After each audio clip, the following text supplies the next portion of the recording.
Et là, on va se demander, qu'est-ce qui influence les marchés? C'est une vaste question. Alors quoi? L'Ukraine, les États-Unis, le soleil, Angela Merkel, quel impact sur vos placements?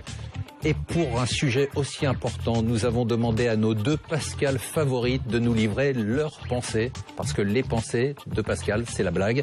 Donc on a Pascal Sévy de Pictet et compagnie. Bonjour, bonjour Pascal. Ça va? Très bien, merci. Vous avez des pensées sur le sujet? Vous avez des pensées sur le sujet? Tout à fait, des pensées très poussées. Pascal Bossan de Bossan Conseil, merci d'être venu. Et de vous demander, Pascal Bossan, par rapport à nos placements, en fait, finalement, l'Ukraine, si j'ai un fonds en euros dans un contrat d'assurance vie, finalement, quelle importance? Je crois qu'il faut... Parce que quand on regarde les placements français aujourd'hui, on pourrait presque dire qu'à part la bourse, aucun placement ne réagit à tout ce qui se passe dans le monde. Oui, la problématique qu'on a aujourd'hui, c'est que les placements que vous évoquez, les fonds en euros par exemple ou les livrets, voilà, ont des rendements qui sont de plus en plus faibles. Donc ça veut dire que si on veut un peu de performance, on est obligé de prendre un petit peu de risque. Et en fait, je crois que cette partie risquée, il faut surtout pas la regarder au quotidien. Il faut éviter lorsqu'on est un particulier. Là, je vous parle du point de vue du particulier. On parle pas du professionnel, on parle pas de trader, on parle de gens qui ont des placements. Exactement. Donc l'épargne des particuliers, elle doit pas se regarder tous les jours pour éviter de finalement faire des mouvements peut-être un peu irrationnels. Tout à l'heure, c'est-à-dire de paniquer, se mettre avant toutes ses actions. Exactement. Donc le premier conseil, c'est d'essayer d'avoir une démarche sur la partie marché financier moyen-long terme. D'accord, c'est compliqué de dire aux gens prenez du recul et regardez le long terme quand la bourse, s'il y a une bulle qui explose, il se passe quelque chose. S'il y a une guerre, s'il y a la situation en ce moment, à l'heure à laquelle on parle, la situation en Russie et en Ukraine dérape, ça aura un impact quand même. Bien sûr. Alors une des solutions pour pouvoir être très réactif lorsqu'on est un particulier, c'est de confier la gestion, par exemple sous forme d'un mandat ou sous forme d'un OPCVM, d'une SICAV ou d'un fonds commun de placement, pour la partie gérée, parce que le gérant va pouvoir être réactif et va pouvoir prendre les décisions au quotidien. Le problème d'un particulier, c'est qu'il est en voyage, il est en déplacement, il est en vacances.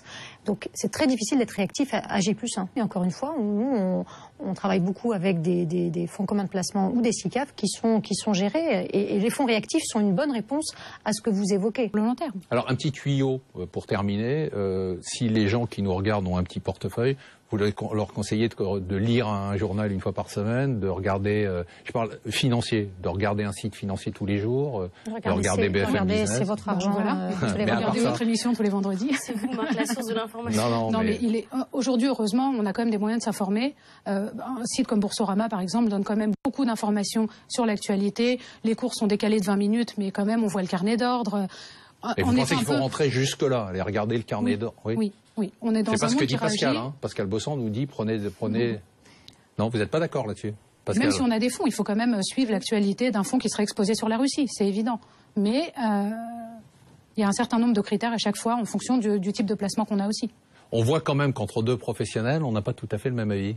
D'un côté, vous nous dites c'est du long terme. Oui, parce que c'est vrai que moi j'ai l'approche de conseil en gestion de patrimoine indépendant, à regarder l'approche patrimoniale, globale, à regarder vraiment l'approche générale.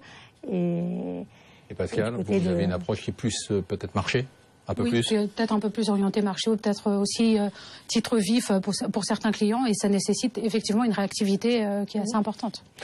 On se retrouve tout de suite pour répondre à vos questions. Mon fils est un boulet, je l'ai aidé, il est encore étudiant, lui versant 2000 € en décembre car il avait besoin d'argent. Puis-je déduire ce montant de mes impôts cette année?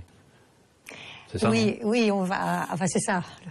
Je ne sais pas si le fils est un boulet. C'est un boulet, c'est ce que la personne. Oui, absolument. On va pouvoir déduire cette somme du revenu imposable sur l'année 2013. On passera ça en pension alimentaire. Ce sera toujours ça, quoi. Voilà, c'est toujours ça de prix. En fait, ce qu'il faut savoir, c'est que la pension alimentaire, on peut la déduire à hauteur de 3 349 € sans aucun justificatif. Et on peut aller au-delà, on peut aller jusqu'à 5 698 € sur 2013 en justifiant, par exemple, des frais de scolarité, un loyer, etc. Ah, c'est sympa, ça. Voilà. Alors, question de Vincent Bolloré. Je détiens des actions sur un compte titre depuis 2 ans sur lesquelles j'ai une forte plus-value. Ai-je intérêt à attendre avant de les vendre pour payer moins d'impôts?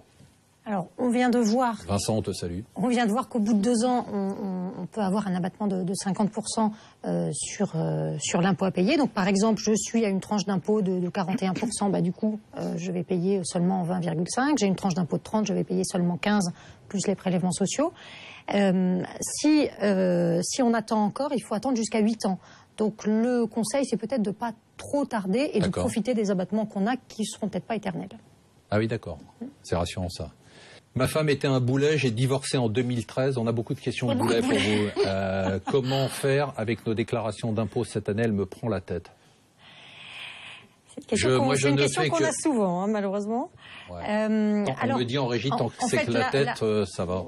Voilà. La bonne nouvelle, c'est qu'il n'y aura pas besoin de discuter plus longtemps avec votre ex-épouse, puisque on doit faire obligatoirement 2 déclarations séparées l'année du divorce. Ça, c'est la bonne nouvelle, ça. Voilà. Et donc, est-ce qu'on a intérêt à divorcer pour les impôts? Ou est-ce qu'on a toujours intérêt à se marier? Ça dépend des situations. Vraiment, ça dépend des situations. Non, mais en gros, quoi. Parce qu'on avait un moment où on expliquait qu'il fallait se marier au milieu de l'année, en juillet, que c'était toujours une bonne affaire. Ça, c'est fini? Non, ça, c'est terminé. L'avantage je peux poser une question, non? Mais on vous répond, Marc. Ne vous énervez pas. Donc, se marier aujourd'hui, aucun intérêt. Non, mais d'un point de vue fiscal, je parle. On a tout l'aspect. Je parle pas d'un point de vue sexuel, je parle d'un point de vue uniquement. On a tout l'aspect protection de la famille, en cas de transmission par exemple, qui est quand même très protecteur encore aujourd'hui. Donc ça a quand même beaucoup d'intérêt patrimonial, pas uniquement sur la fiscalité. À bientôt.